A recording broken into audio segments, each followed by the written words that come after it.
गई।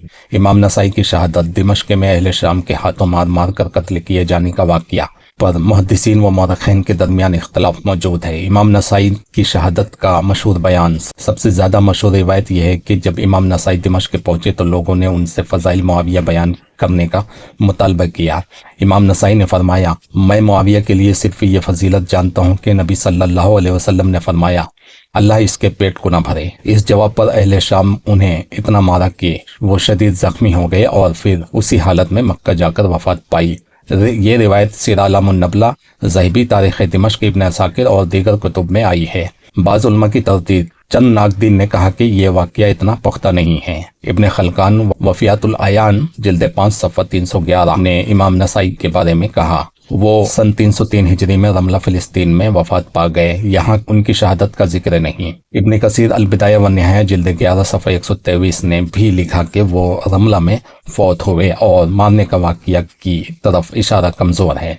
इसी बुनियाद पर बाज़ ने कहा कि शहादत वाली रिवायत ज़ईफ़ या गैर साबित है। तदबीक व तहकीक, असल में इमाम नसाई पर तशद्दुद होना कई मुअत्तर हवालों में आया है, ज़हबी, इब्न असाकिर वगैरह, लेकिन क्या वो दिमश्क में ही कत्ले हुए या फिर ज़ख्मी हालत में मक्का या रमला जाकर फौत हुए, इसमें इख्तलाफ है। बाज़ रिवायतों के मुताबिक वो दिमश्क में मार मार कर शहीद कर दिए गए। बाज़ के मुताबिक वो दिमश्क में मारे गए लेकिन जान बचाकर रमला ले जाए गए या मक्का ले जाए गए और वहाँ वफ़ात हुई। और बाज़ सिर्फ ये कहते हैं कि वो रमला में फौत हुए लेकिन तशद्दुद का जिक्र नहीं करते।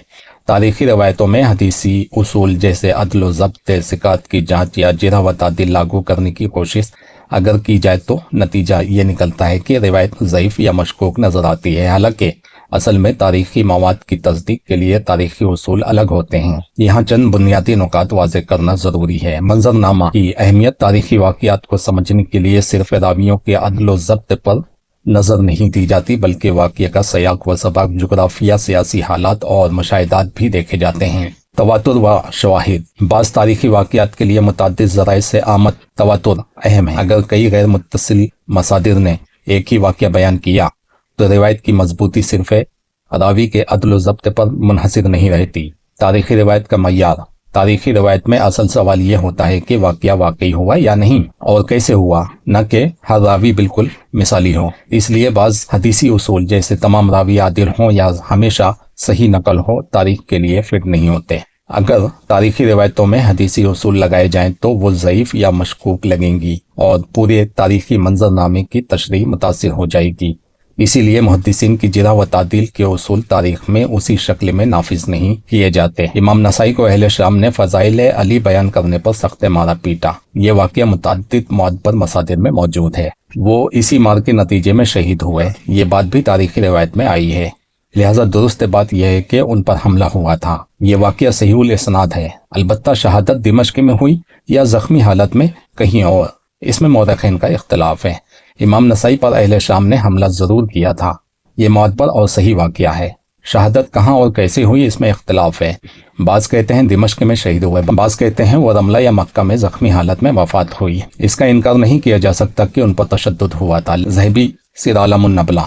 मुख्तसर, ज़हबी यहाँ रिवायत व आसार की जमा बंदी करते हैं कि नसाई शाम गए, वहाँ के हाल तासुब की बदौलत उन्होंने अल-खसाइस तसनीफ़ की और अहले शाम में गैज़ व गज़ब हुआ जिसने उनकी सेहत पर असर डाला। हवाला गुजर चुका है। इल्मी इम्तियाज़, इसका मतलब ये नहीं कि वाक़या बिल्कुल मनगढ़ंत है बल्कि हादसा तशद्दुद का ज़्यादा या कम दर्जे, तफसील और मुकाम वफ़ात के फ़र्क पर उलमा का इख्तलाफ मौजूद है।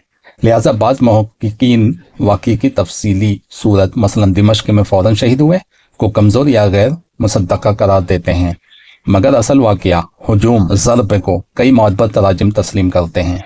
कुछ उलमा ने शहादत का हुक्म यानी बिल्कुल उसी सूरत में कि वो फ़ौरन दिमश्क में मार मार कर शहीद हुए को कमज़ोर या ज़ईफ़ करार दिया है।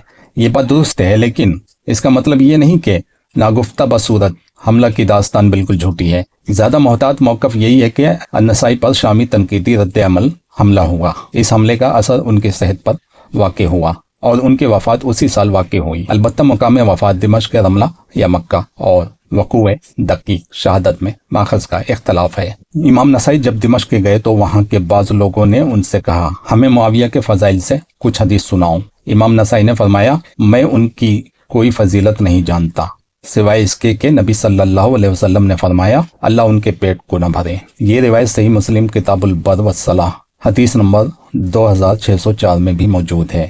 اہل شام کو غصہ کیوں آیا؟ یہ ابن کثیر کے نزدیک تو یہ دعا تھی، تو اہل شام کو تو خوش ہونا چاہیے کہ اتنی بڑی فضیلت امام نسائی نے بیان کر دی ہے ہمارے امام کے لیے۔ پھر اہل شام کو غصہ کیوں آیا؟ اس وقت دمشق اور پورا علاقہ بنو امیہ کا مرکز تھا۔ عام عوام اشراف میں حضرت معاویہ کے حق میں تعصب اور سیاسی وفاداری بہت زیادہ تھی۔ جب امام نسائی نے یہ روایت شامیوں کے سامنے سنائی تو ان کے مخالفین کو یہ ایک طعنہ اور توہین لگی۔ اہل شام چاہتے تھے کہ نسائی معاویہ کے حق میں ثابت شدہ فضائل سنائے، اگرچہ ایسی کوئی روایت صحیح سند کے ساتھ نہیں تھی، لیکن انہوں نے اس کے برعکس وہ روایت سنائی جسے وہ برا مان گئے۔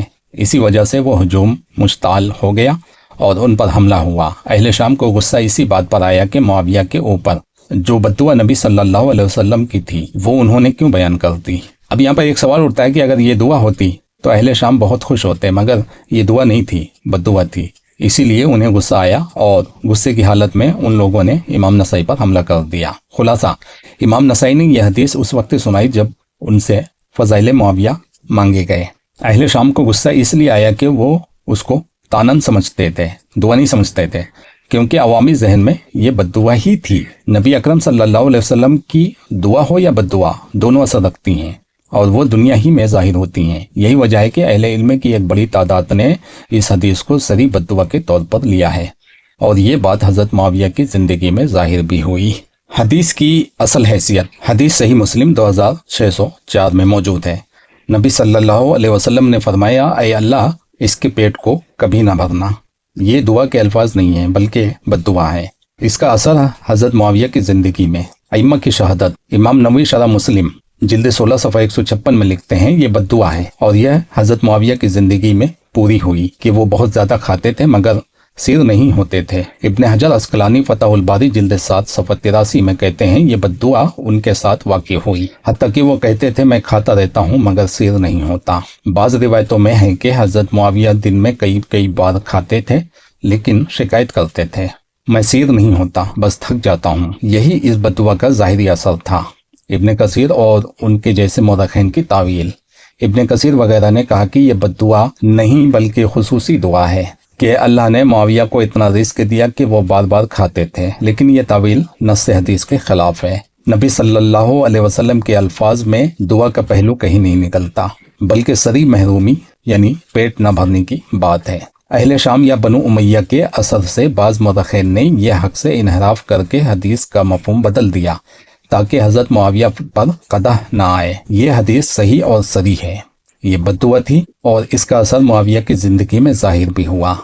اسے فضیلت کہنا دراصل تحریف معنوی ہے جو سیاسی تعصب کے تحت کی گئی۔ صحیح مسلم حدیث نمبر 2604۔ نبی صلی اللہ علیہ وسلم نے عبداللہ بن عباس سے روایت ہے اے اللہ اس کے پیٹ کو کبھی نہ بھرنا۔ امام نووی شرح صحیح مسلم جلد 16 صفحہ 156۔ حدیث کے الفاظ صریح بددعا ہیں۔ امام نووی، ابن حجر جیسے جلیل القدر محدثین نے صاف لکھا کہ یہ بددعا حضرت معاویہ کی زندگی میں ظاہر ہوئی۔ بعد کے کچھ مورخین مثلا ابن کثیر نے اسے خصوصی دعا بنا کر تعویل کی جو کہ نص کے خلاف ہے۔ یہ ایک بیماری ہے، پولی فیجیا نام کی بیماری ہے۔ میڈیکل ٹرم میں اس کا مطلب ہے انتہائی بھوک لگنا اور بار بار کھاتے رہنا مگر سیر نہ ہونا۔ یہ ذیابیطس والوں میں بھی یہ بیماری پائی جاتی ہے، سارے ذیابیطس نہیں، یعنی ڈائبیٹس والوں کے کچھ ڈائبیٹس کے مریضوں میں بھی یہ پرابلم آتی ہے۔ اس میں مریض کو کھانے کی شدت طلب رہتی ہے اور پیٹ بھرنے کا احساس نہیں ہوتا۔ معاویہ کے بارے میں محدثین نے جو کیفیت بیان کی ہے وہ طبی اعتبار سے اسی بیماری سے مطابقت رکھتی ہے۔ پولی فیجیا مریض تھے، وہ بددعا لگ گئی تھی